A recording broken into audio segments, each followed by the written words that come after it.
Welcome to the Lore Reloaded on the Lore Reloaded channel. Happy to have everyone here while we're waiting for the live stream to go completely on demand, completely live, and to alert people and have people come in.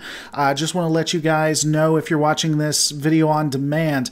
I got some cool stuff going on, especially on my Patreon. We'll be doing a couple of live votes on my Patreon, or polls, I'm sorry, where you'll get to decide what kind of lorecraft you want me to do. Similar to like the Dominion win, or the Victorious Dominion series that I'm doing right now. We still will have the community polls that we do, of course, which are absolutely free and on this channel, but you can go there and check out. I'll be doing a lot of more advanced lore theories that patrons will get a chance to vote on. And of course, you can go to patreon.com/lore reloaded. For as little as $1 a month, you'll get to vote, and there's going to be a lot more perks. I'm going to be advancing that up. Hey, if you want to make sure that you can stay on top of the things I'm doing, or you want to have a conversation with me, check me out at twitter.com/lore reloaded, as well as facebook.com/lore reloaded. And with all of that out of the way, we're going to be seeing who is here and what's going on. One quick thing also that I just remembered. So, in the Starship Lore Intrepid class multi-purpose ship, I used an image that I almost was 100% sure I had gotten that was made by someone specifically. I had reached out to them. They said it was theirs.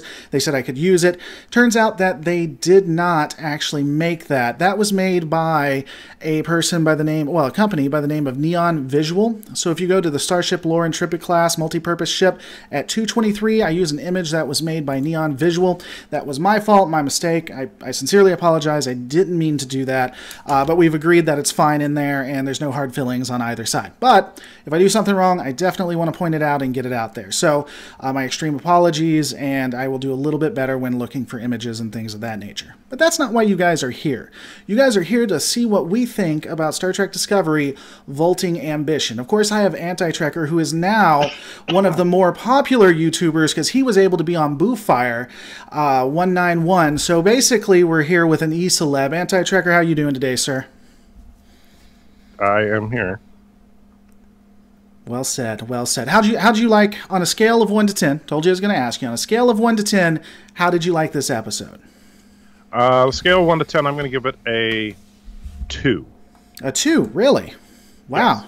It would seem like you and I completely disagree on this, so this will be interesting.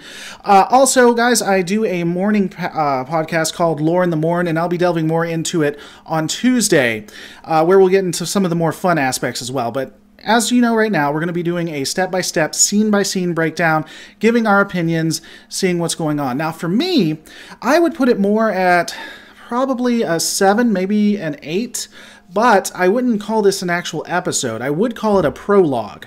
I think it is getting everything in place to do new, to do better episodes, setting up other episodes. There wasn't a lot to it beyond that.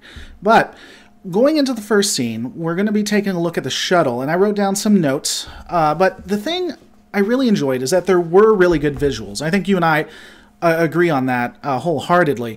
And I think this episode is no different. I really enjoyed the shuttle, especially the Terran Empire shuttle. I enjoyed the Palace ship. And I just when you look at the Terran Empire and how they put that together, it does feel menacing to me. I think even the shuttle has a way of seeming menacing, having a way of seeming not Starfleet, not Federation. So I do enjoy the shuttle. I do enjoy the different aspects of the ships that they put together in the visuals. Are you on the same page with me on that, or what are your thoughts when it comes to that? I would agree that the shuttle, I like the paint job on the shuttle. I think that was a nice touch. You know, even though, you know, I don't remember the original series era shuttles having warp drive, but that's, you know, they're in the mirror universe. They can have an excuse, fine. The Palace ship, I have to wholeheartedly disagree with you. I think it looks stupid. Okay. Well, but that's just me. It's not that I think the overall design had an interesting idea, but it looked like an unfinished model. And what's the deal with the? There you have like a contained star inside of it, sure, or something. Just... I'll pull up an image of it when we get closer to that scene.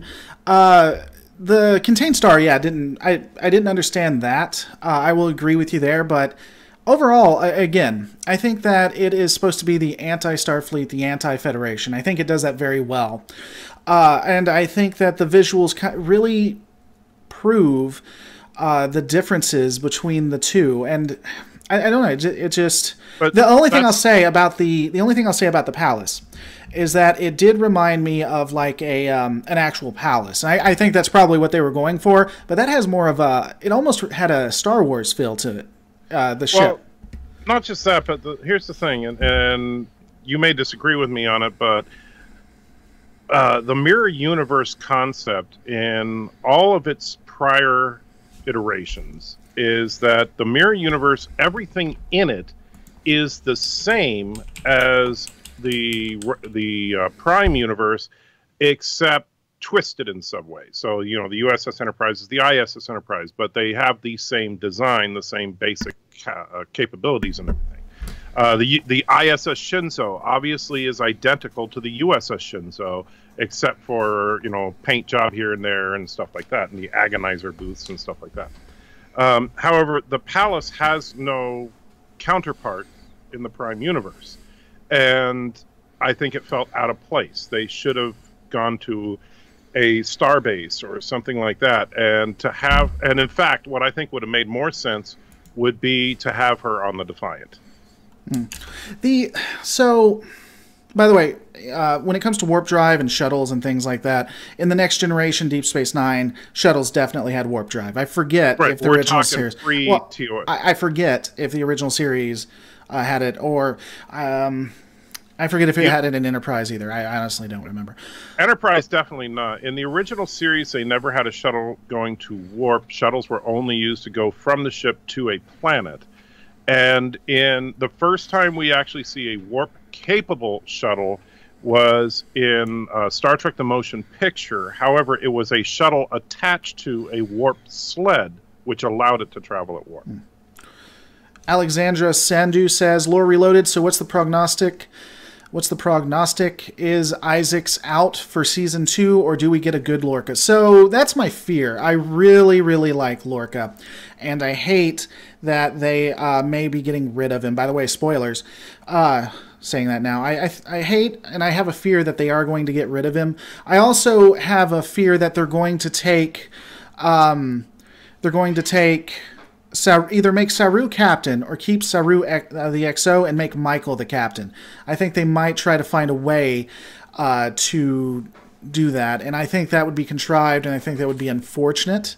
I hope they keep Lorca, and we'll get more into Lorca's deception and what happened with Lorca a little bit later, though we are going to talk about the next scene, which involved Lorca. And, you know, the one thing I will say when it comes to this is there was a lot more subtlety and a lot more foreshadowing than we gave them credit for previously. Now, we do know that the second season was done at a later, or second season, I'm sorry, that second half of season 1 was done later. That they did the first one and then they started working on the second one. I think they made, I think they did learn some of their mistakes from the first part of season 1, because we started to see a lot more subtlety, a lot more foreshadowing. And Michael, or Anti-Tracker, we were kind of talking about that, where you know, the light isn't as bright as it was. That there were a couple things that just didn't seem to make a whole lot of sense, that really did point him to being the mirror universe. And I think in this scene there was foreshadowing there too. And I even pointed that out to you, because he says, "Your Giorgio is dead," and I thought that was. When I heard that, I was like, yeah, that's foreshadowing for him not being the Lorca, because he would have said our Giorgio is dead, right? So I think that they really did that well, and that we did start seeing subtlety and foreshadowing and good writing in that aspect in the second part of season 1. And I hope they continue doing that, and I hope they continue doing that into season 2. When you say the light not being as bright, what are you referring to specifically? There was it was either last episode or the episode before that, when she was first started being the captain of the Shinzu, and she was talking about how the mirror universe was different. And she said even the light is not as bright in this universe. It doesn't have the expanse and the wonder. The light is dimmed compared to our universe. Okay, I thought you were talking about literally that it wasn't as bright. That's what they're. That's what I think saying. she was in that scene. No, she was speaking metaphorically about how it just seems like the universe just isn't as bright. It's not as good a place. I think it was foreshadowing. I think they were foreshadowing with Lorca. Well, they may have been foreshadowing it, but I thought you meant there was something like they were. She was saying, "Oh, the stars are dimmer" or something. But no, it was a meta. Yeah, Mr. Lundell is a metaphor. She wasn't speaking about the universe literally being dimmer. She was just saying how. Oh, it's a bleak, it's a dark place. I mean, sure. That's something we would say. The lights on the ship are about the same as they were on the Shinzo in the first two episodes. I was talking about what she was referencing when she Hot said Wheels the lights. Hot Wheels was commenting on the lights on the ship. The lights on the ISS Shinzo were set the same as they were on the USS Shinzo. Right. They were both very dark. What's going on, the right gamers? Captain Jesse 1 says the Prime Captain Philippa Starfleet badge proved that Captain Michael Burnham was not from the Mirror Universe. That is true. That's coming up a little bit later. I don't know why she kept that, or I mean, I guess I kind of get it. She kept that for plot reasons. And that's a part of the scene, so we can go ahead and get into it. I guess I understand that it's an emotional thing, but man, does it seems like an unnecessary risk, even if it's a small one, to keep that on you. You know, I agree that it is somewhat of a plot contrivance, but I understand that she's emotional. I'm just, for someone who more relies on being of her Vulcan side, her logical side, I'm surprised her logical Vulcan side would allow her to keep it. It just seems like an unreasonable. But I get it. I do get it. I didn't have a problem with her having it because I'll say this, is that even though I know I knock on the writing on this show a lot, but it felt natural to me as far as, like, I didn't think when she was sitting there playing with the badge that it felt like a forced moment. It felt like that would be something she would be genuinely doing because she's going to meet the mirror version of the person that she feels that she betrayed. So I didn't think that was horribly done, although, you know, it's typical, Chekhov's gun, where if you're gonna put it in the episode, you have to use it later, and that's what they ended up doing. Right. So here's a shot. It's not the complete shot yet. We'll get more into it, of the palace itself. A lot of people thought it was going to be the Defiant, and even I thought it was going to be the Defiant, though there are some questions. Does this ship have a cloaking device? They couldn't see it, right? They never really explained that either. They couldn't see it. That's a massive ship. How would you miss that unless it had a cloaking device? And again, it's not a huge deal, but I just thought that was interesting that they never addressed why she couldn't see it when they were attacking the planet. Here's the ship itself. You're right. I guess it has like a mini sun or something there. I think they just added that because it looks cool. I do like the ship overall.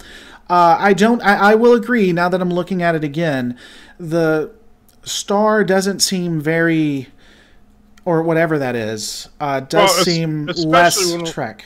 When we consider, nothing about that design looks Trek. It looks like it should be on Babylon 5. Honestly, that's where I think that belongs. Is Babylon 5, that ship.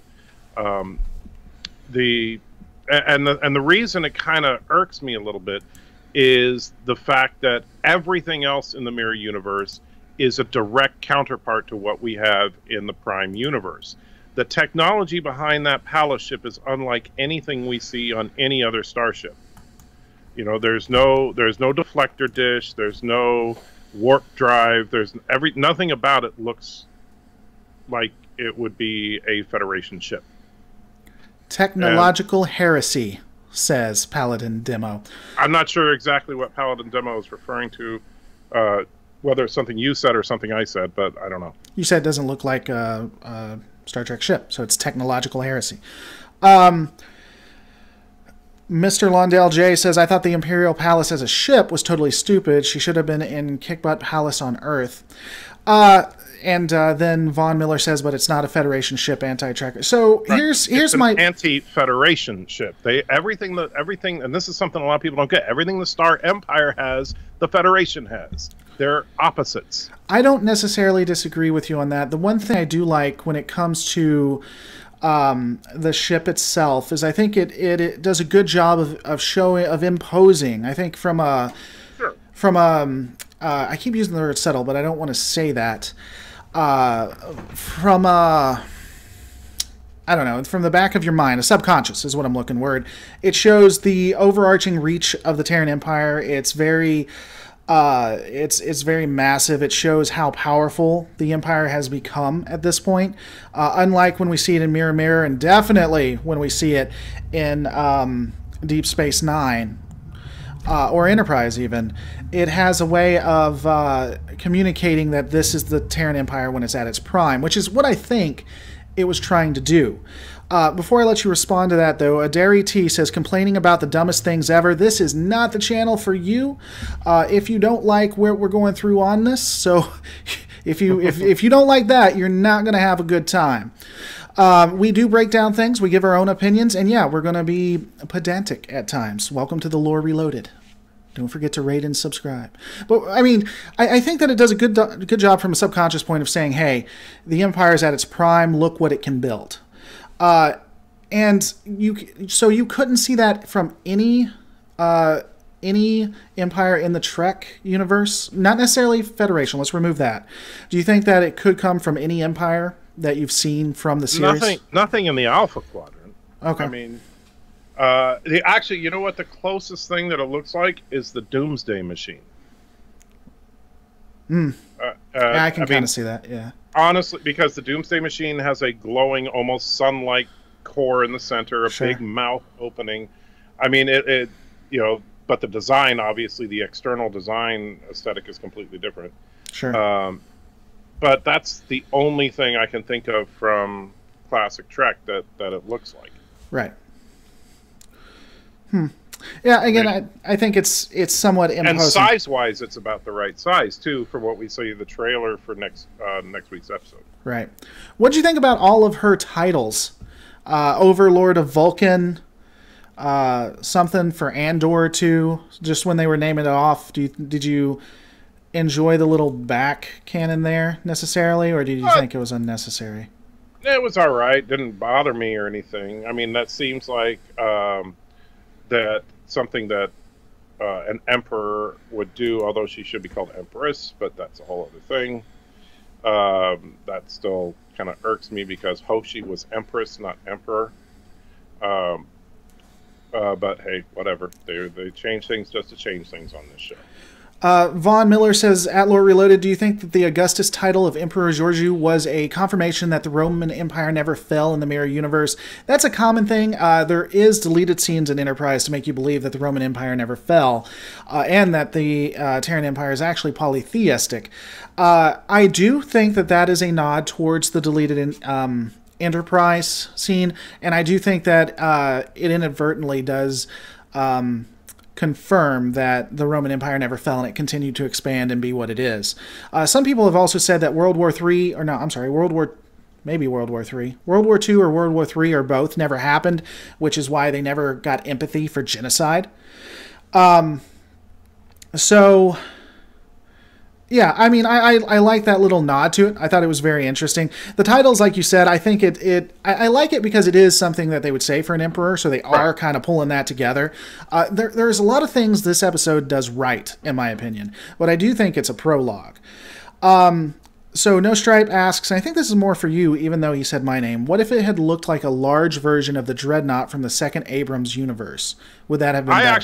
I was actually thinking of something like that. Like if they had done something like the oh gosh, now I forget what the name of it was called, but yeah, the Dreadnought from Star Trek Into Darkness. Right. If they'd done something like that, they just built a really big Federation starship, or like we were talking about before with the last week when we were arguing over what the Defiant looks like. If it was a trumped up version of the Defiant, yeah, the Vengeance. Thank you, Corey. I think it would make sense that if if they got the the Defiant 100 years ago, and that's what all their technology is based on, But they seem to have not been able to advance beyond that because, of course, by the original series, they still were just on par with the original series. They never got past that. So it seems like, for some reason, the Empire is not very good at developing technology, but they're good at, tearing apart the existing technology and using it. Here's something. This mirror universe, I'll give Discovery something. Watching this mirror universe, it makes me hate the Deep Space Nine mirror universe stuff now. I really hate that the Empire was destroyed. I almost hate that Mirror Mirror where Spock turns everything around. I would love to see an expansion of the Terran Empire into the 24th century to see where they would go from this specific vision. And maybe they will. Maybe they'll pull this trick. It's a different mirror universe or something, but I would love to see an expansion of that. Right. Well, and it wouldn't have been too hard for the DS9 people. It wouldn't have been too hard to simply have a write-in that Spock's rebellion failed. Right. There was this one rebellion led by Spock, and they successfully annexed a few systems or whatever, but they were eventually overcome by the empires. Right. Or they had their own form of a federation, but the Terran Empire still existed. The one thing I'll say is, and let me address. I know this is off topic slightly, but Olson was asking, what would the mirror universe Borg be like? I actually had a theory about that in something that I wrote many years ago, which is that the Borg are from the mirror universe. They are the mirror universe version of the Preservers. That they and the Preservers are the same race. It's just the Borg came from the mirror universe. But anyway, go ahead. I always just said they'd be the Cooperative from Voyager. So the part where they're studying Stamets and everything, I get that they have to do it. It felt like filler. I couldn't do it better. I don't know how to do it better. For the most part, this episode went really quick. It was only when it got to that it kind of felt unnecessary. But talking about Stamets, because I think that's an interesting. I like that dynamic between the two, and of course the visuals look really good. Of course, we're in 2018, so they're going to look good. Him versus the mirror universe is very interesting, especially the God reference was intriguing. One thing I did like. And let's get into that for a second. So I like the dynamic between the two. I think Stamets plays two different characters very well. And you have to remind yourself, this is an actor who's playing two different characters, and I think he's doing it very well. And then they have a conversation about God. And when I started hearing that, I thought it was going to go, because of the writing staff, the Next Generation route, when he's like, so, is there a God? And he was like, yes, and she's very mad at you.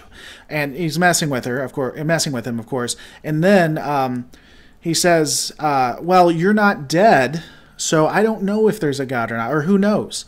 And ironically, I thought that was very well written, because he could have just said there's no God, that could go back to the fact that it's mirror universe and they could be polytheistic.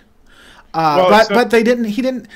I expected a jab at people who believe in religion, and I didn't get one. And I liked. Yeah, I didn't have a problem with that aspect of it, as far as him saying, "Oh, who knows." But at the same time, if they are this polytheistic, futuristic version of the Roman Empire, then he should have said, "And no, there's not a God. There's a whole bunch of them."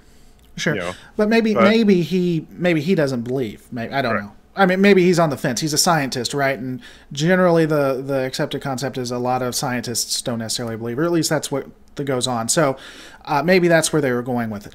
I thought I liked that part. I liked the entire, and I'm not going to be able to say, what is it? It's not marsupial. Where are they? Oh gosh, I always get it wrong. Yeah, wherever they are. The land of blue. Network. The network, the land of blue. I liked that entire dynamic. And I also liked, again, bringing back subtlety where we weren't seeing it before. And they did this in the first part of season 1. where Stamets was attempting to contact and talk to Prime Universe Stamets. Now, we knew something was going on, that he was looking into something, but it was actually his... Mycelial, thank you. Mycelial. He was looking... his evil twin was reaching out to him. I liked that. I thought that was very cool. I thought that made... I can appreciate the first part. Why do I keep trying to break these into seasons? I can appreciate the first part of season 1 more now with this information. And they wanted to make it very serialized, and I think they did that well in that respect. I think you're giving the first half of the season a little too much credit. I genuinely do not think that they had this planned. I don't think that it was planned that Lorca was from the Mirror Universe. I don't think that it was planned that evil Stamets was trying to communicate with him through the network. I think that they just took and honestly, this is almost like the opposite of The Last Jedi. Yeah, now I hear you. Yeah, that was on my side, apparently. The live stream stopped on my side. Refresh. Okay, it just came back in. All right, sorry about that, guys. Technical issues, apparently. I thought it was on Michael's side for a second, but it was apparently on mine. So what were you saying? Yeah, the Mirror Anti-Trekker is the anti-anti-trekker. The Or-Pro Trekker. But what were you saying before we got so rudely interrupted? Gosh, what was it? Oh, I was basically saying that I don't think that... I think you're giving them too much credit. I don't think this was all planned out in advance. I think that they simply took bits and pieces from the first half and put it together and said, hey, you know what? Let's look at the fan theories and see what works. And hey, yeah, that works. Let's do that. Let's make, because there have been fans that have been postulating that Lorca was from the Mirror Universe from the moment they introduced it. However, I think if you look at logically what the plan was that he was Section 31. The black badges, which we have still not had any reference back to since the 3rd episode, it just doesn't make sense, you know. I don't know. Well, the black badge, why would they just, mention it and drop it? They were like the Knights of Ren. By the way, the live stream ended again. Shouldn't have. Not on my side. I'm still seeing it. Let me refresh it again. Yeah, looks good to me. Okay, now it kicked back in. Okay. But anyway, but yeah, it seems like it was meant to build up, and also the fact that the ship is 1031 for its registry. I think that what they were intending was to make this a Section 31 show, and they realized that was a bad idea for whatever reason. And then when they were writing part 2, they were like, hey, let's look at that fan theory about Lorca being from the Mirror Universe. That works. I disagree. I think this was all put in. I think the Mirror Universe, I think the badges were just badly written. I think maybe they were going to do Section 31 and went away from it, but I don't think that they substituted it with something. I think it was really well put together, in my opinion. By the way, if you guys are watching this, as I say beforehand, and just to talk to IGL Xenix for a second, this is nothing but spoilers. Every post-show episode we do is nothing but spoilers. We are going to ruin this for you if you're watching it. But I don't know. I guess we'll just agree to disagree on that. Called Chekhov's Section 31.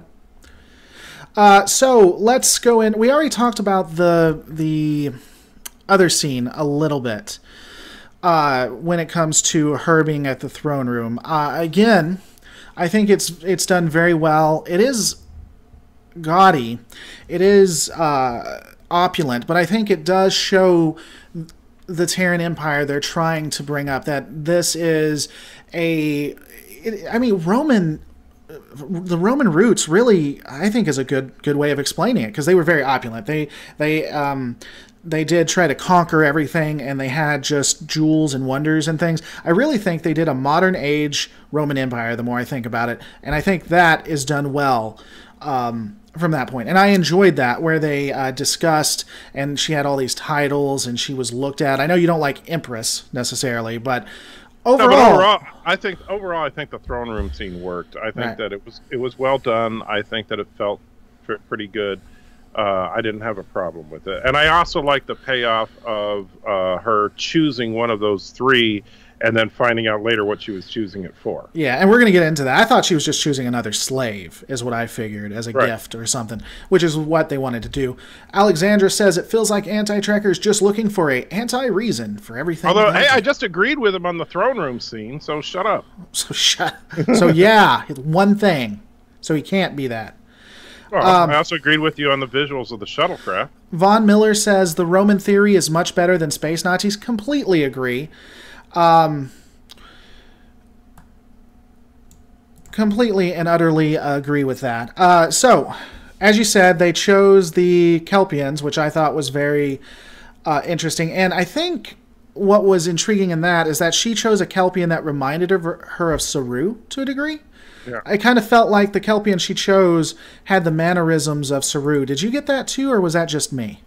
I didn't really get that, but hey, you know, it could be I wasn't paying that close attention to them. Sure. I was just wondering, what is she picking one for? Right. And then when we found out, whew, that was brutal. So, I did. Yeah, and apparently she did think Kelpians taste good. So yeah, they do taste. They taste delicious. There's a question, and I'm going to phrase it better. It was muted because the way it was phrased. But can we talk about them killing Culvert in a relationship so Michael could be with Tyler one more time? I'm not getting that. I don't see how the I guess what they're trying to say is that Culvert was about to expose him, so they killed him, so that Tyler could get onto the Shinzu and they could have one more romance. I don't see that. I'm not putting those together. I would disagree with that. I assume you're on the same page? Yeah, I don't really see that. I didn't see that they had him kill the doctor just so that he could, you know, get together with Michael. Although, you know, it does seem like to be in a relationship with Stamets is poison at this point because he's two for deaths. Yeah, that's a good way to get killed. Well, they never confirmed at the first. I know you're going to die on that hill. They never confirmed that he was with him. But hey, I called that Stamets was gay because of that first guy. So, you know, and I was 100% right. Because of the way that he referred to him as his former partner, the way that the two of them spoke was like former lovers that still had feelings for each other, and so yeah, I think that they were in a relationship. I'm not saying that's a negative. I'm just saying I that's the vibe that I got from those early episodes, and then they killed him, and now they killed his next one. So whoever shacks up with him next, it's going to be the new red shirt. It's going to be the gay shirt. That's not appropriate. You're not on Boo Fire, okay, sir? Simmer down. We aren't on Boo Fire. So let's talk about Voq or Ash. By the way, that's not no. Stop being offensive. Stop triggering people. Let's talk about. Okay, the homosexual shirt. There we go. Like it. Let's talk about Voq and Ash. By the way, this may not be Voq. I may have been right all along, babies. It was Ash. It wasn't Voq now, according to this. Well, no, but you see, here's the problem. We have conflicting information. Yeah, this makes no sense. They say that his body was crushed down, that he was made into a human, to look like a human. Now they're saying that his brain was grafted onto, that they had to cut him up. By the way, gore porn, 4 episodes in a row, fantastic. Star Trek, family friendly. But they grafted it on. Maybe, I mean, you got the same opinion there, right? That this is completely contradictory to last episode. Or am I off on that? It seems like it is contradictory. I see that this. Seriously? Did directly contradict the Hold on. episode where they were trying. Hold on. Making sure we didn't get cut off again. No, you thought exactly what? Say it again. I thought exactly that. Is that okay? They established pretty clearly that Voq was, and in fact, all the gore porn flashbacks support this. That Voq was brutally altered to look like Ash, and I figured Ash was probably someone that they had captured, and they were probably used Ash's. When she said, "Oh, we had his DNA," I thought they were saying that they were going to like graft Ash's DNA into Voq in order to make Voq appear 100% human, and what a horrible experience this was for Voq. But now she's saying, oh, we can undo it, and she basically removes Voq from his brain, which I believe is confirmed by the fact that she gave the Klingon yell when she did the surgery, that she was killing Voq. And so that, it makes no sense. So which is it? Is this originally Ash that was just brainwashed or given Voq's memories? Or is this Voq that was given Ash's memories and then she lobotomized Voq? So Kit Coyote says it's been a... No, I'm sorry. That wouldn't be what I'm... Where is it? He said something else, and that wasn't the one I was looking at. Voq's body, Ash's memories. That's what we got from Stamets, right? That's what... Not Stamets. That's what we got from Culver. That's what... Right. That's what it looked like. They even showed a display of his body. But this doctor is saying, or nurse, or whoever she was, is saying that that there's conflicting with the brain. Did you lose me? I'm still here. Can you hear me? Yeah, you cut out for just a second. Yeah, so I can hear you now. This doctor, this nurse, makes it seem like this is Ash with the grafted on.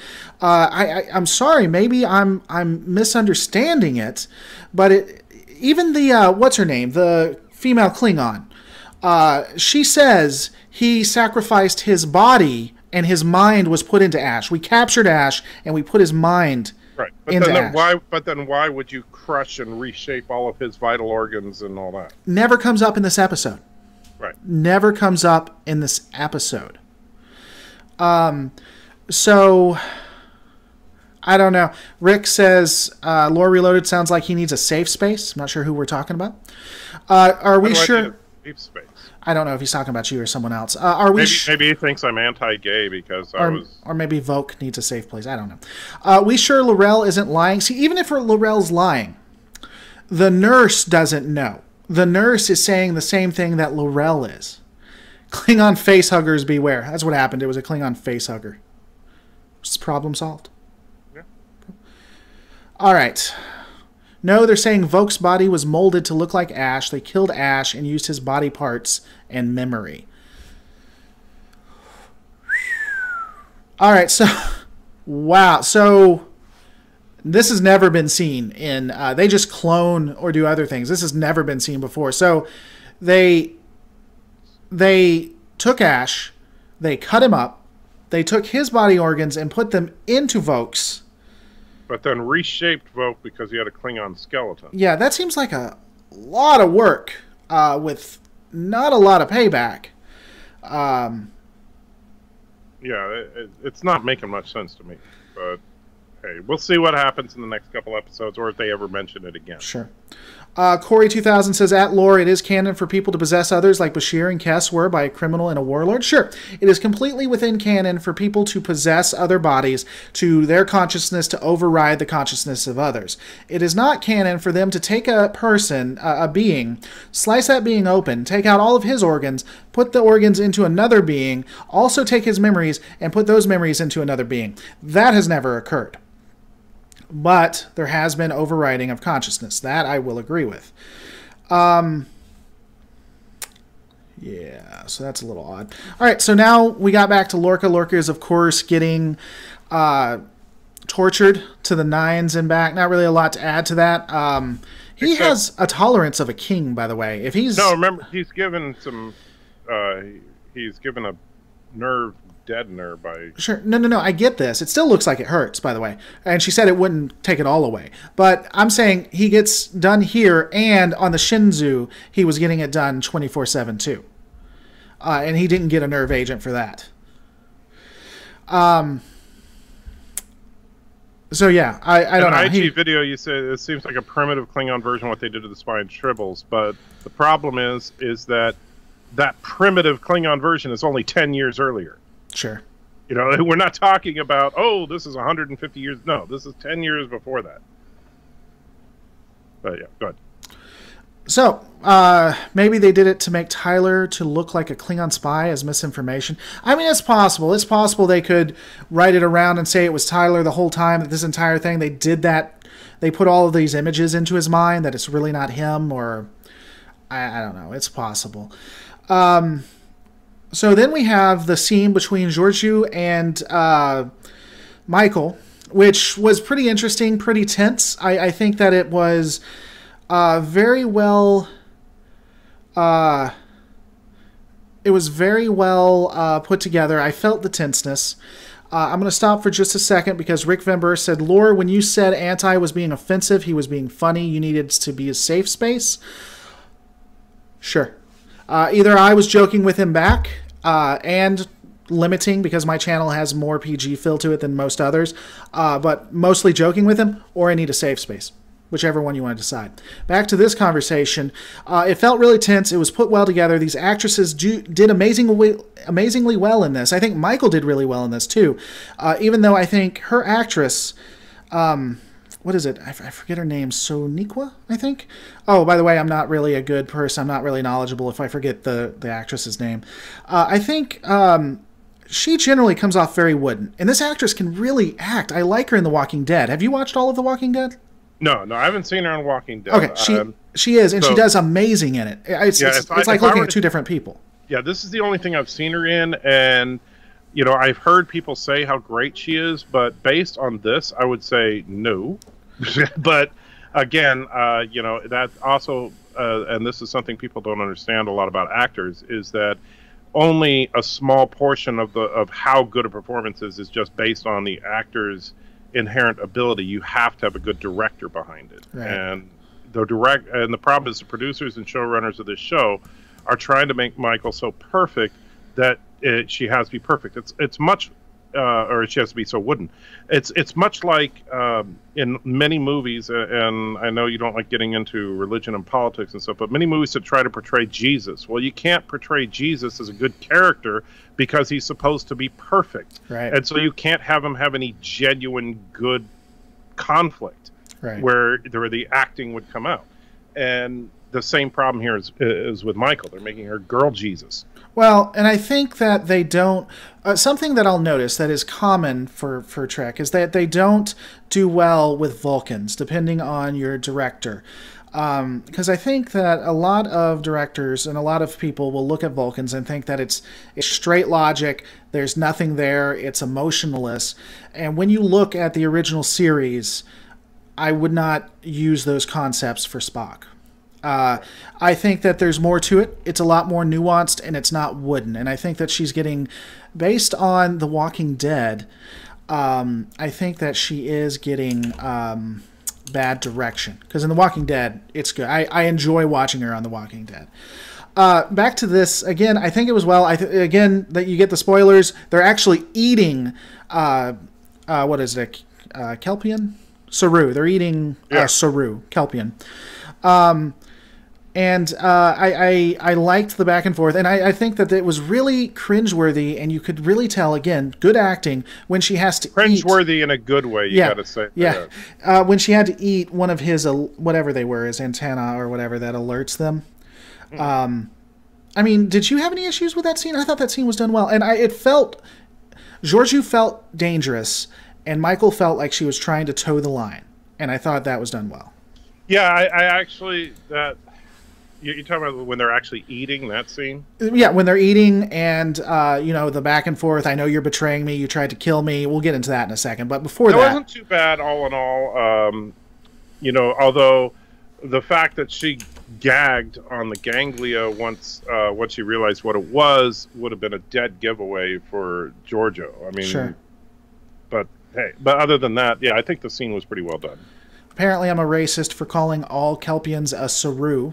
So, there you go. Well, you are. Well, yeah, there you go. What do you...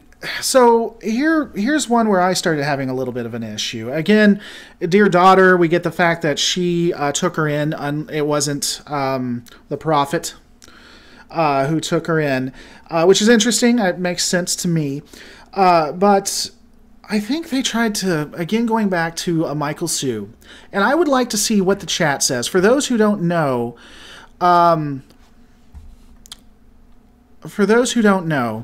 with this specific series, we talk about Michael Sue. We talk about... Michael Sue is basically the Mary Sue. It's just we put Michael there because she was a Michael Sue. For the longest time was a Michael Sue. They're getting better about it, but she's still Michael Sue. No. I think they are. I think they're getting better about it. Michael Sue seemed to do really well. No, I'm sorry. What I'm trying to say is when she said, "I know you were trying to kill me," I think this is a Michael Sue moment where they're going to say Michael from the Mirror Universe was also trying to restore the Federation, was a pre-Spock before Spock was. She didn't want to take over.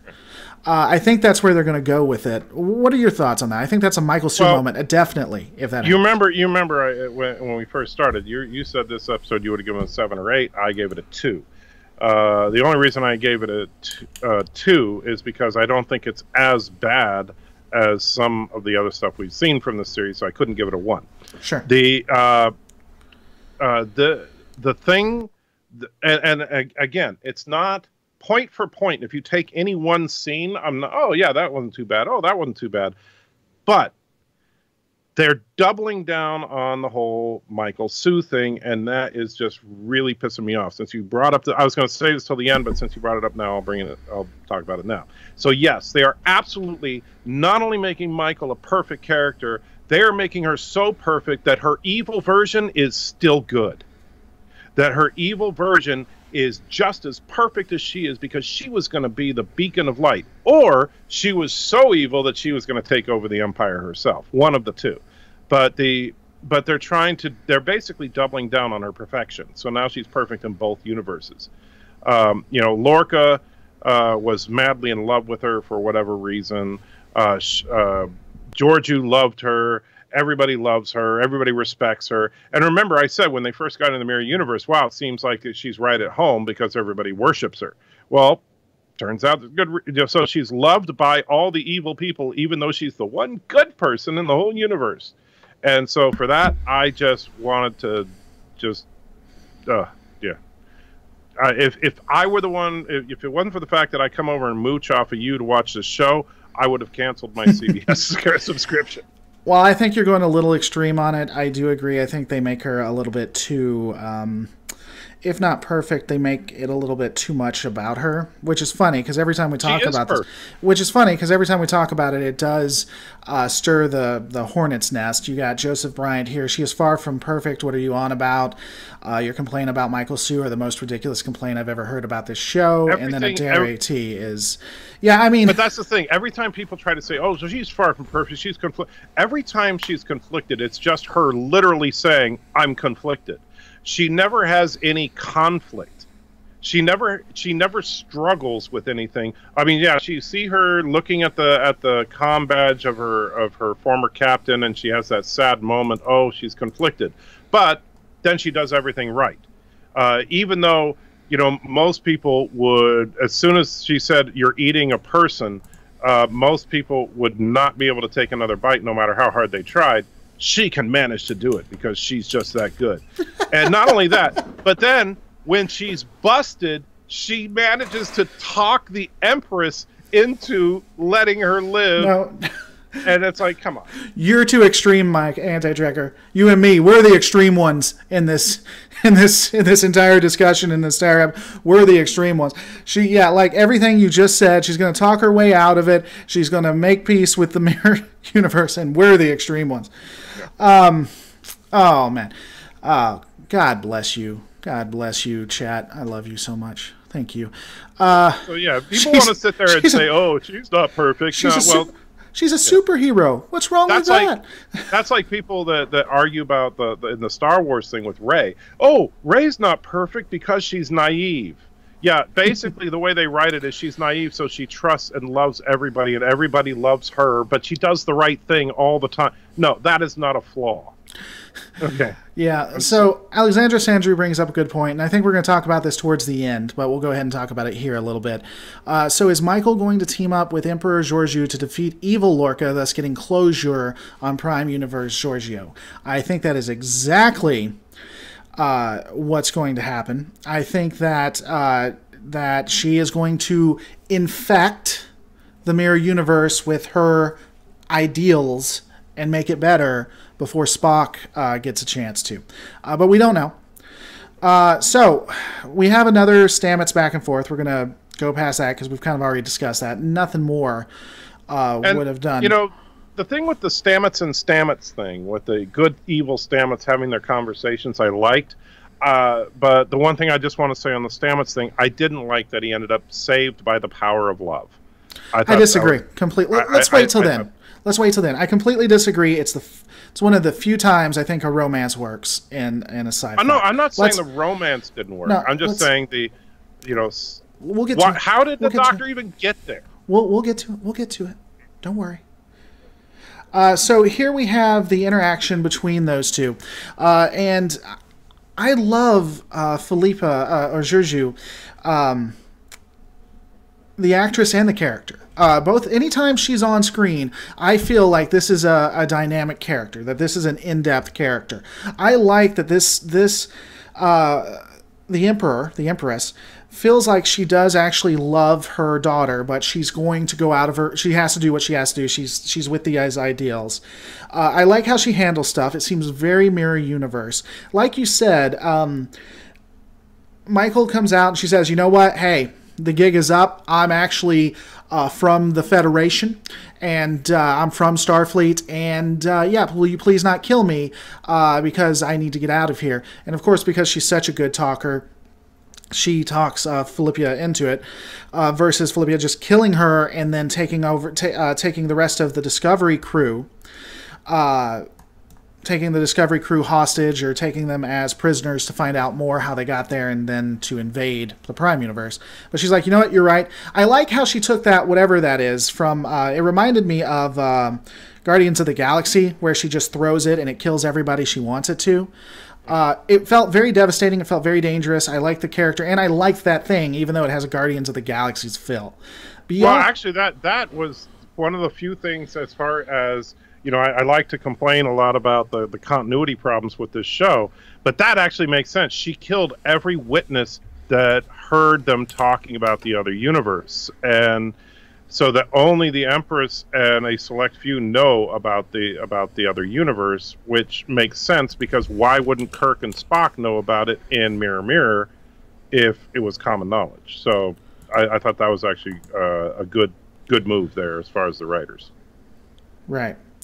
Let me see. So, sorry, someone said that there had been a bombing somewhere. There has been, yeah. There was a bombing at a mall in Florida. That's what they're talking about. Yeah, I can't find any confirmation on that, but I did. It happened just recently, like within the last hour. Sure. So, well, our thoughts and prayers are obviously with those then. I just, since they mentioned it.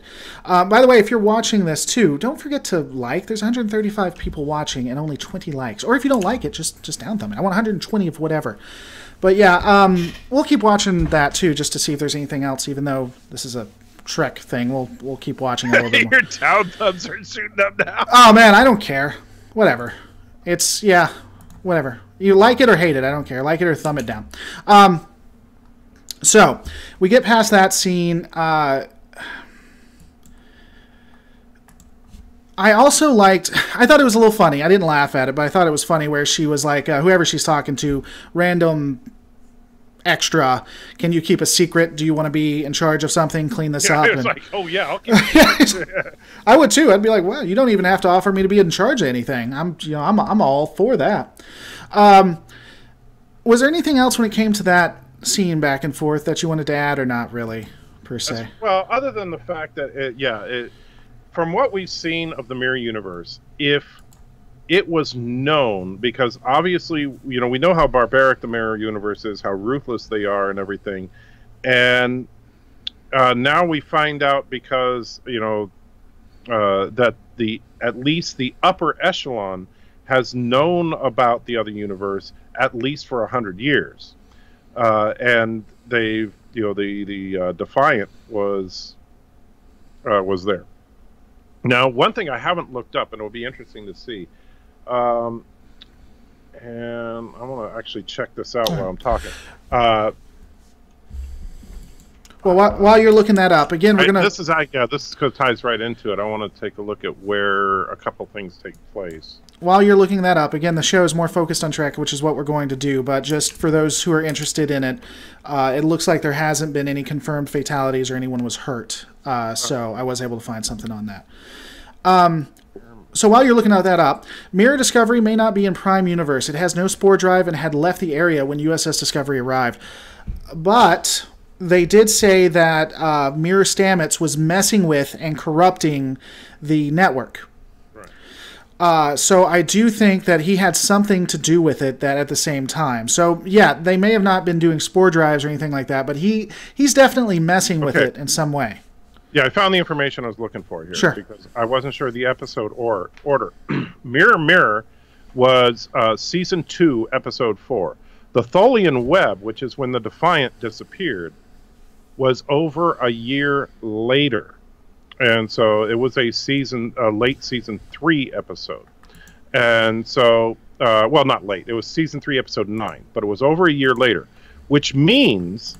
Not only would when the Defiant went back in time, it is entirely possible that now they know that Kirk is coming.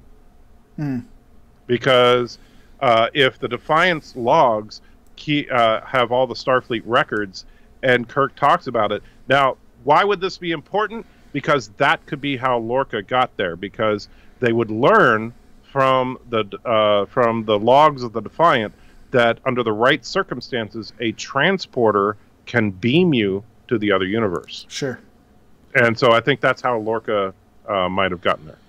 But that would actually fit within continuity. I'd be very happy if they do that. Yeah, that's a good point. By the way, Anthony Duke says, let's talk more about Mirror Stamets. If you want to bring something up about Mirror Stamets, I don't know what more to add to that.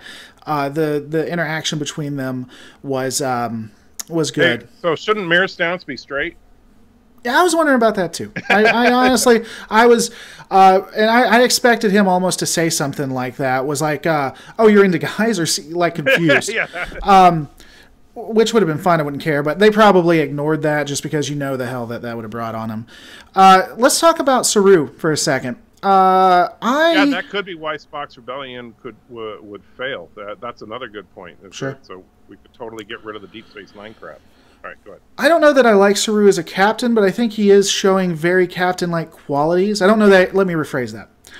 I don't necessarily hate him as a captain. When I think about it, I don't agree with the decisions he's making.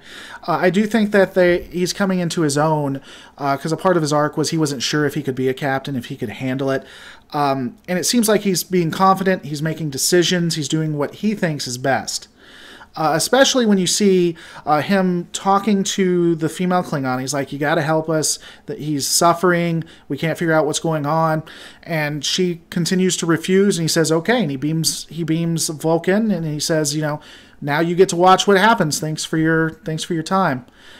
Which I think was very well done. Yeah. I think that either he's going to end up being the captain or they're going to make Michael the captain. What are your thoughts when it comes to him specifically as a captain and his role in all of this? I think Michael is going to end up being captain. I don't know what they'll probably say something like, "Oh, isn't it great? She saved 2 universes, and so we got to put her in charge." They're going to do something like that. The Saru as a captain, I think that moment where he beamed him into the ship was into the brig was well done, although I couldn't see Saru being that aggressive. So you think it was out of character? I do think it was out of character for Saru. Right. It wasn't. That's the problem. It wasn't badly done. It's just it didn't kind of fit his character. Right. I don't know. I think it was showing him advancing in character, having to make the hard decisions, kind of like with Tilly. Tilly's starting to be more commanding. She's not that fresh, naive young cadet. Well, Tilly, they just completely dropped her anxiety stuff. I mean, it's just gone. That didn't feel natural to you, that she progressed past it? No, because if she got through Starfleet Academy and was having this much anxiety and interpersonal problems, then she's not going to drop it by being on a starship for a couple of weeks. Right. I mean, and don't get me wrong, I think Tilly has grown as a character, but and I'm not going to hold that against it, because with a lot of shows, like if you look at the very early episodes of the original Star Trek, Spock was quite emotional. And they dropped that after a few episodes because they realized he should be much colder and everything with his demeanor. And so that's fine. I don't have a problem with that. But yeah, Tilly's character, I think they just kind of thought, okay, that whole thing where she's like borderline autistic, we're just going to get rid of that and make her just a normal person. The thing with Saru, though, if his whole driving thing is that he is a prey species, that cowardice is their way of life and it's their only way of survival. And I kind of think that's interesting as an idea, but that would negate a person like that being in command. You don't think that he could overcome it? That he couldn't overcome those flaws? Well, they're not flaws; they're genetic traits of his species. I don't. I guess I don't know. I want to bring something up. People keep saying, so to address something that happened. They're wondering if my stuff isn't updating when it comes to comments. No, if I see a comment I like, I just stop it there so I can address it at the time. There are two comments I want to address. Alexandra Sandu says they can't afford to trivialize homosexuality. This in reference to when I said, when we were talking about how one Stamets being straight... One Stamets being straight, one Stamets being homosexual. I don't think that would trivialize it, and I think, not specifically talking to you, Alexandra, because I agree that's what it would look like, and that's where we are. I think that is a condemnation on our society, that you couldn't take a mirror universe and either make a kind of like just a silly little joke about it, like, oh, you're homosexual, or, show the dichotomy between it. And I'm not saying it's you. I think that's our culture, that's our society, and I think that's sad. Sean Craig Parkinson says, I think gay, straight doesn't exist in the future. They are past that kind of labeling of sexuality. That to me doesn't make any sense. In order to talk about something, you have to have a label to it. Now, they may be past judging that label, which I would completely agree with. Being homosexual isn't a bad thing. They may be past that, but everything has to have a label. I have a label. I'm James. It's a label. That's how people refer to me. So if you're referring to someone as homosexual, it's not bad to label them homosexual, because if you called them something else, it's the same thing. It's a rose by any other name. So going back to current comments, though, No Stripe 361 says Saru getting over being prey would be like a human giving up on natural curiosity. Yeah. Humans can do that, though. There are humans that do that. Right, but imagine if, like for example, if a basic, I'm trying to think of a very base instinct for humans, like say your sex drive, right? Since we were talking about that, if you said, oh yeah, well, you could be a captain if you just stop being heterosexual. Okay. That's what you're asking Saru to do. Right. You just need to change a fundamental quality of who you are, and you can't just change that. Right. By the way, you have 160 people watching right now, and you still only have 39 thumbs up. Oh my God, you people are horrible. Okay, so either give me a thumb up or a thumb down. I don't care. Let's have it 39 thumbs up and 130 thumbs down. It's going to be awesome. Just do it. Don't care. And apparently, Laura's just having a conversation, nothing offensive. I guess someone said that I was being offensive, so there we go. Let's continue on then with the discussion. So let's get into the interaction between Stamets and Culvert. Here's where you and I think, are going to disagree a lot, because you said you didn't like that part. I haven't liked the romance in Discovery for a while. And it's not because it's a homosexual thing. It's not because of anything like that. I don't like a lot of romance in my science fiction. I think that is something from a time when science fiction was considered to be subpar. It was not considered to be real art. And so they made like B-list movies. They made romance to pull people in. I think that it's a time that it's not necessary, and I hate that they include it in everything. That said, the romance when it comes between that Culvert, I think I'm saying his name wrong. The Doctor is kind of being an anchor. At first, I was like, oh, so it's the network trying to keep him here, right? But really, this is him trying to anchor him trying to help him out. And the way that it almost points towards an afterlife, or even the existence of a deity, because there was a point in there when he says, I'm never really gone. And I'm always going to be here. And I think that they're trying to say that the network is what happens. It's kind of like you brought up the Force, and I think that is somewhat of a good analogy, that once people die, that they're always a part of this network. This network connects everything and everyone. And I think that's why he's there. I also think that it's possible that it's Stamets's brain trying to make sense of what he's looking at and trying to, it's like his subconscious trying to pull him back. I don't know. Here's now. First of all, as far as long term is concerned, if we talk about the run of the series so far, Stamets and Culver's relationship throughout the series, while at times it felt like they just threw it in there because they wanted to be more PC by having a gay couple in the forefront, at the same time, there are some really good moments between the two. Ironically, whenever they kiss, it breaks it for me. And it's not because, ew, gay people kissing. It's nothing like that. It's that when they kiss, you can tell that these are not two people that are passionate for each other. I mean, this is just like, they kiss like someone from the 1960s on television would kiss someone. They kiss with their mouths tightly closed and just, okay, we're kissing now. It just didn't, that part kind of bothers me. It didn't feel tender or loving. It just felt like two actors that are told to touch their lips together. However, there are moments of dialogue when they talk about their feelings for each other, when they're worried for each other, and when they're and I think it's some of the best stuff in the series, quite frankly. And so, and yeah, well, Lieutenant Uhura and Kirk's kiss was literally forced, but that's a whole other thing. But the two actors do a really good job as far as building the relationship, except for when they're physically touching each other. It just kind of feels really awkward there. But the problem is that the Force Ghost version of Culver doesn't make any sense, because why? Okay, if he's a trap by them, because I know that the evil Stamets was trying to say that he'll get tricked and stay and all that. But if it was a trap, that would make some sense.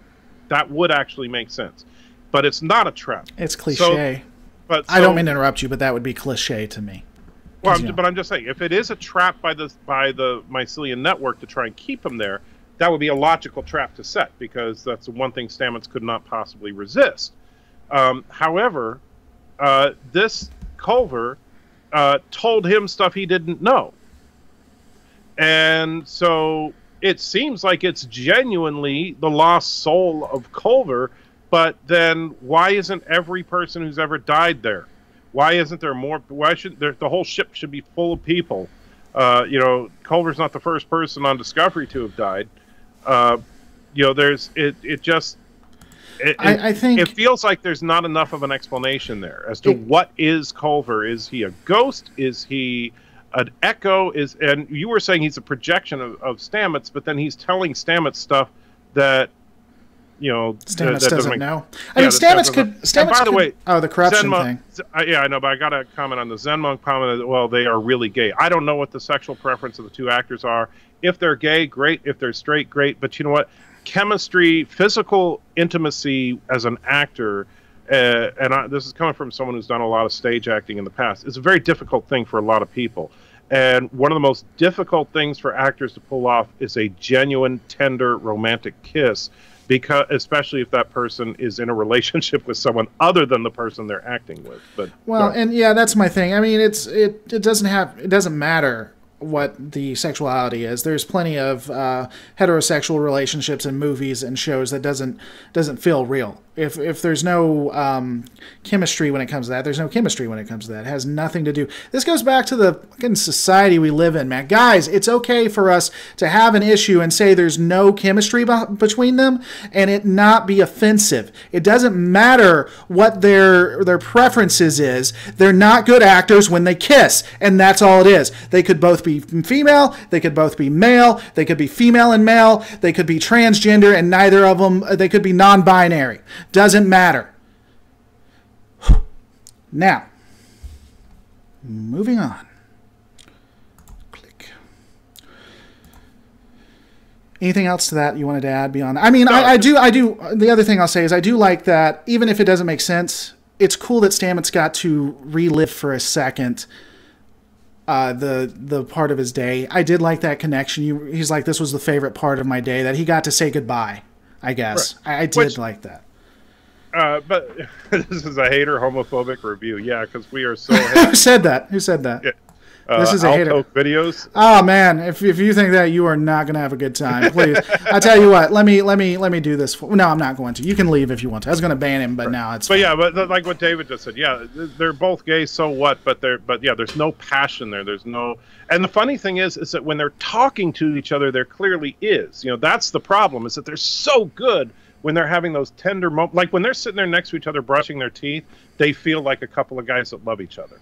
When they kiss, they feel like a couple of people that are told, "Okay, kiss them," and they're both like, ugh, you know. And it just feels. See, I didn't get that. I mean, if you got that, that's fine. I didn't necessarily see that, but I can see how that would break it for you at that point.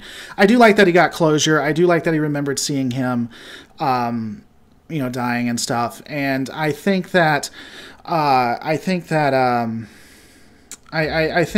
more was. That scene may have been more of just allowing the character to say goodbye than making a lot of sense.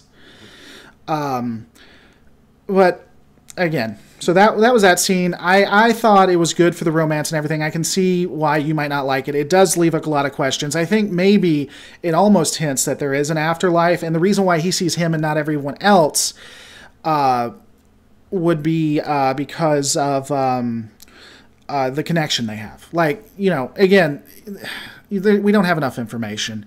Most likely, if they were to explain it, it's in his mind. Right. But, maybe you only see the people you have a connection with. But I think that they at least leave it open for you. Anthony Dukes says, Lauren anti-trekker, ignore these trolls. Fantastic.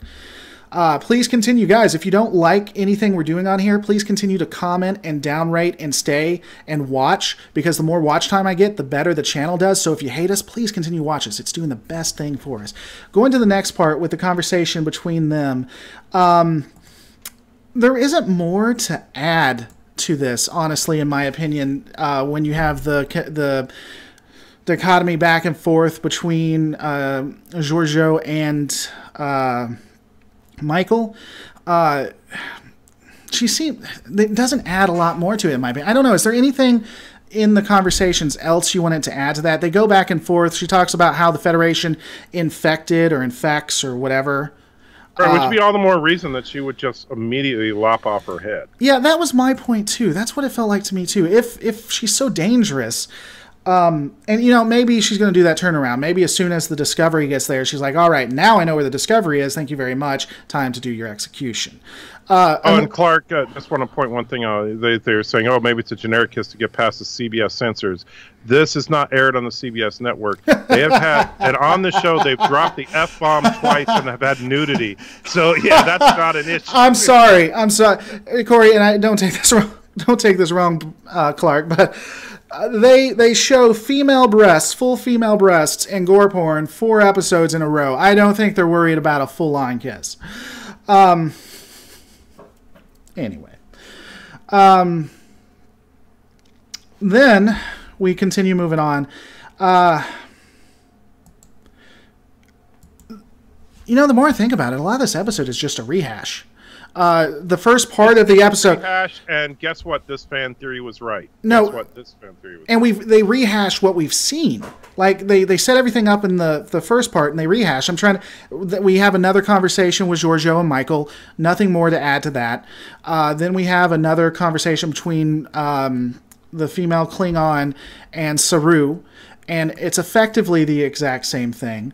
So let's get to the part where she is operating on him, kind of like you said. Actually, let me pause for just saying. Sean Craig says that he watches on Netflix in the UK because, outside of the United States, you can watch it on Netflix. But sure. He says that it's different on Netflix than it is on CBS All Access. Would you say, and if you've seen the differences in prior episodes, are you saying that they cut out stuff for Netflix? Like maybe Netflix has some standards and practices that they don't like, or do you, or is it more racy on Netflix than it is on CBS? I'm just curious if you could respond. It's the United Kingdom. We'll let Sean. We'll get his response after he hears it. There's going to be. I know the UK is the United Kingdom. No, no, no, no. What I'm saying is the United Kingdom would censor certain things. They don't allow. Well, but things. The United Kingdom allows stuff that we don't. No, yeah, but I mean, when it comes to gore and porn, when it comes to seeing breasts, when it comes to kisses, they're a lot stricter. They were showing breasts on network television in the '60s. Okay, but in this century, in 2018. They have gotten a lot stricter. In fact, there are certain people in the United Kingdom, man, this is off topic. Why are we talking about it? The people in the United Kingdom will buy American porn because some of the things is illegal now in the UK. I think Sean Craig is disagreeing with you on that. But that's fine. He's able to disagree with me. He's wrong, but that's okay. So, talking about Saru doing things that I would never do and doing things wrong, the way he handles them trying to fix Voq. Like, so you bring the female Klingon out, right? And she's surrounded by guards. First off, when we first see Ash, it doesn't look like there's any guards surrounding him, and he seems very, very hostile and very dangerous. I would have at least four not tactical, security officers there at all times. 2 of them having their guns out and pointed. That would be their job, is to have a gun out and point it at Ash. But I don't think that they have enough there. And then they have this scene where she's operating on him, and now you have 4 of them with their weapons pointed. My question is, why are they not doing this with them in the cell? You know what I'm saying? From what you see she has with Voq and everything. Well, they did show that there was someone holding a phaser pointing it at her. No, there was 4 people holding phasers pointing them at her. And I get that, but why aren't we still just doing this in the brig? There's nothing that she's holding here she can't hold in the brig.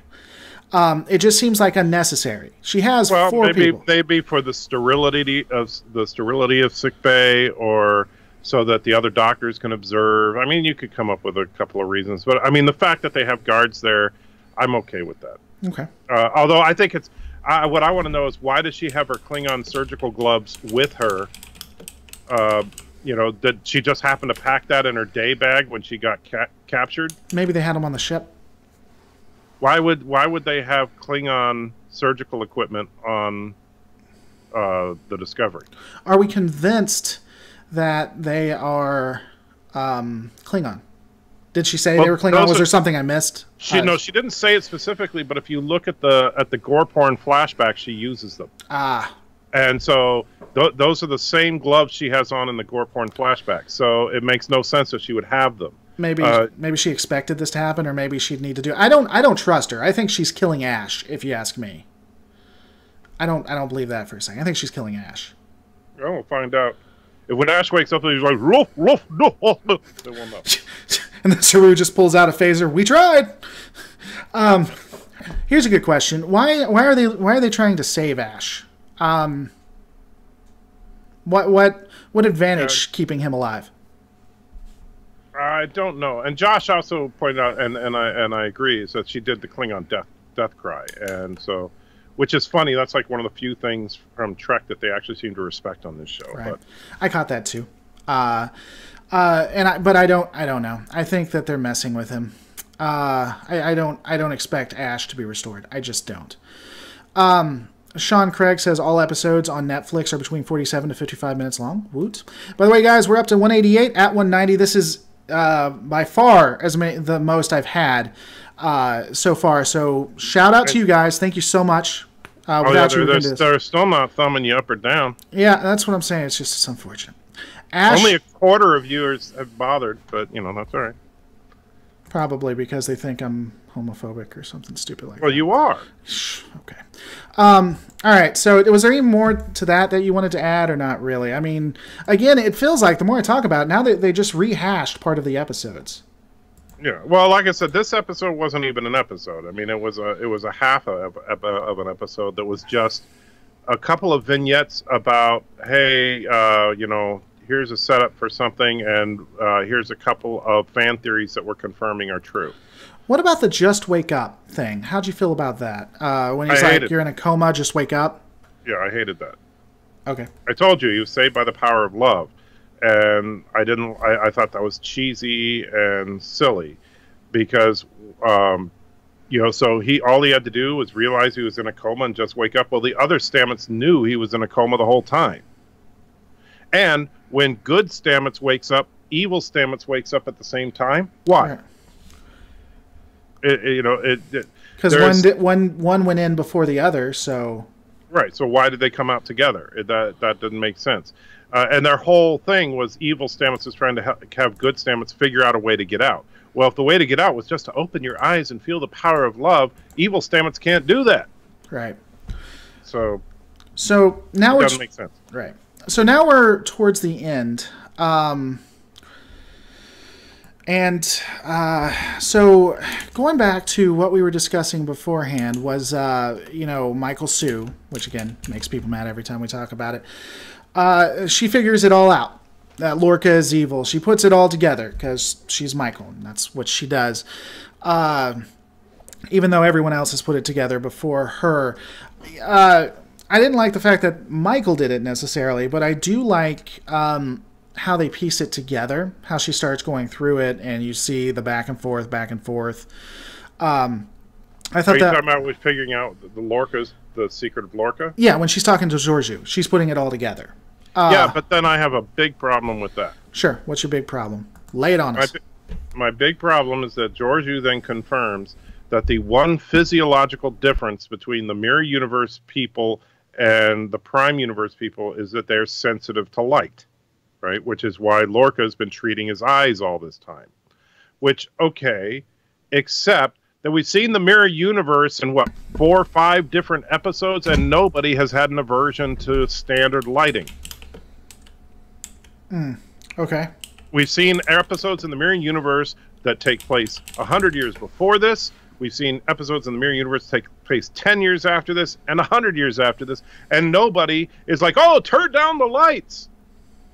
You would think if that was an actual thing, you would think that when Archer and the gang went on the Defiant, they'd say, oh man, it's so bright here. Yeah. We need, that would make perfect sense, but no, this is just another, take a dump on continuity thing. Maybe it's natural light, and because they never went into the Prime Universe. Because Lorca would be in his office, and somebody came in. Remember, in like one of the first episodes, they turned on the lights, and he's like, "Oh, turn the lights off," and it hurt him when he was talking to the Admiral. She came into the room and just naturally turned the lights on, and it hurt him very badly. And that was normal starship lighting. Okay. And so it doesn't. And if you want to say, well, maybe it's because it's lighting in the Prime Universe versus the Mirror Universe, but then, okay, then why is it that everybody in the Mirror Universe is sensitive to light? Yeah. Anthony Dukes, light, it burns the precious. Yeah. And I mean, from a metaphorical perspective, it's kind of an interesting thing that light, which we in a metaphorical sense think of as goodness and divine, is painful to these people. They prefer darkness, which we think of darkness as evil, and that's actually an interesting metaphor. But the problem is it flies in the face of everything we've seen come before it. Right. It would be great if this was the first Mirror Universe episode ever. That would be a great way to do it, but it's not. And once again, the producers of this show are like, oh, we got a problem. Okay, everybody drop your pants and take a piss on continuity, okay? All right. I don't think they went that way. I think that's exactly what they do. Anthony I think that's Dukes, what they do in their staff meetings. No, I think that's what they do. Is that what they do in their staff meeting? They take out like a DVD collection of all the other Star Trek shows, and then they stand on a table together and piss on them. Man, you've been at what's his name's stream too long, sir. Too long. Boofire? Yeah, Boofire's stream too long. long. I'd be saying a lot worse things because of Boofire. There are 4 lights, yells Anthony Dukes. Then someone randomly said, nitpicking, by the way, welcome to the channel. You're not going to have a good time. The reveal for Lorca being Mirror Universe, were you, beyond that, were you okay with that? Do you like the way he came out when it comes to that specifically? What were your thoughts on him being Mirror Universe, of it being confirmed? I've seen a couple of fan theories on Lorca is from the Mirror Universe, but not everybody else. And I actually think that makes sense. I don't have a problem with it. it does kind of go into the PC-ness of the show, but that's a whole nother thing. Just because, oh yeah, so the one major character that's a heterosexual white man happens to be an evil space Nazi. Hey, where have we seen that before? But overall, I think it makes sense. I think that Lorca is unfortunately, and I say this absolutely seriously. It's unfortunate that Lorca is one of the most interesting characters on the show, because it looks like he is destined to die here in the near future. And if we get good Lorca, well, it's not going to be the same character. That was a question. Why can't they find another tardigrade? I thought... Oh, and Ash is not white, by the way, Stephen, but good. Why can't they find another tardigrade? Did they ever explain that? No. Because I get that you want to keep Stamets and everything, but find another tardigrade, stick that in someone else's veins, Michael, so she can save the day and be on your merry. Why can't they find... and I understand it's a violation of, the code or the law or whatever, but, considering the extreme circumstances, why... and Stephen, he is Middle Eastern, I believe. But anyway, why couldn't they simply find another person that could genetically take the tardigrade DNA and do the same thing that he did? Did they not keep a sample in the lab? Right. Well, that's what I'm saying. They find another tardigrade to get the DNA if they didn't. Well, even if they should have a sample of it in the lab. Are you telling me he used 100% of what they had? Apparently, he did. Yeah. But even so, then couldn't you use Stamets' DNA? Yeah, I don't know how that would work, but all right. So that was the episode. It felt like a prologue. It felt like setting up for another. It felt like a setting up for the end of the series that's coming up. The end of the season, not series. Again, I think that it was fine for a prologue. I wouldn't consider it a complete episode. I liked it. A lot of parts I liked about it. Taking a look at next episode, looking at the commercial itself. As you said, it's going to be the Emperor Georgiou and Michael teaming up to take out Lorca, which I hate.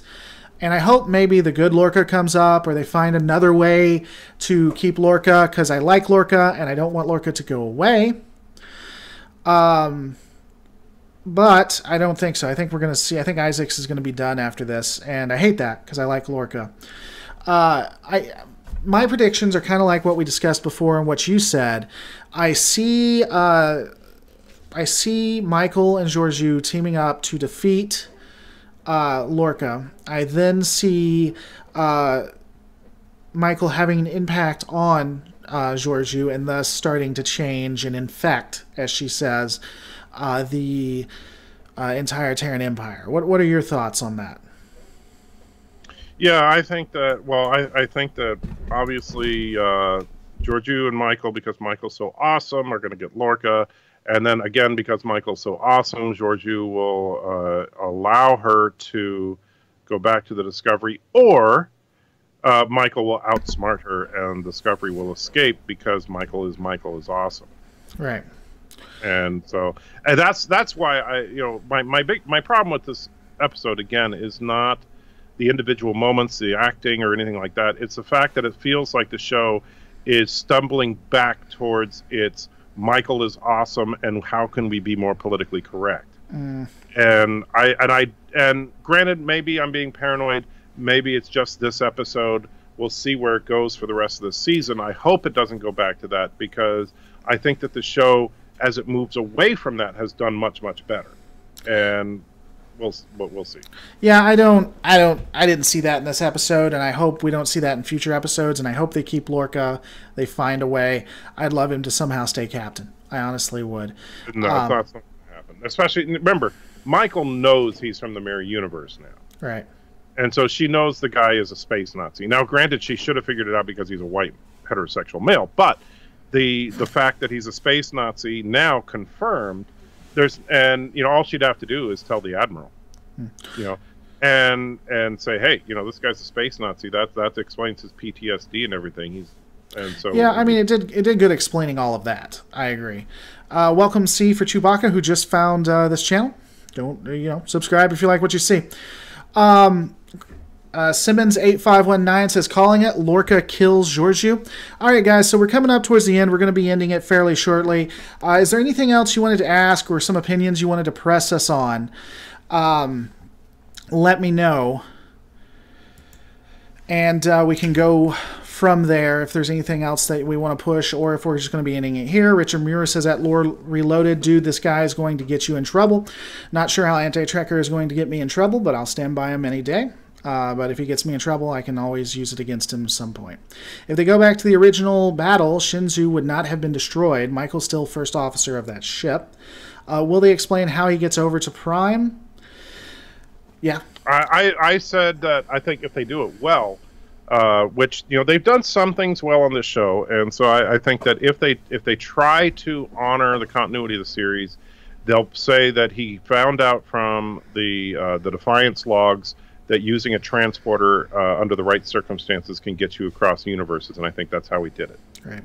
And I think that the other Lorca is trapped somewhere in the mirror universe because that transporter system transposes people. Right. We kind of talked about, when someone asked about the shows, I have at least 3 shows that I do consistently. I have Lore in the Morn, which is at Tuesdays, generally at 10 a.m. Central Standard Time. That is so that I can interact with my fans on the other side of the globe.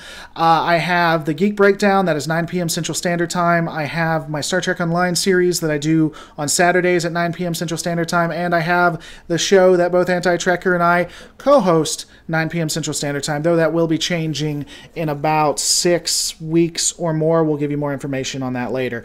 But those are the times. And then sometimes I'll just randomly come on, but I try to stay. Another question, what do we think about the ship with the sun in it? We kind of talked about that beforehand.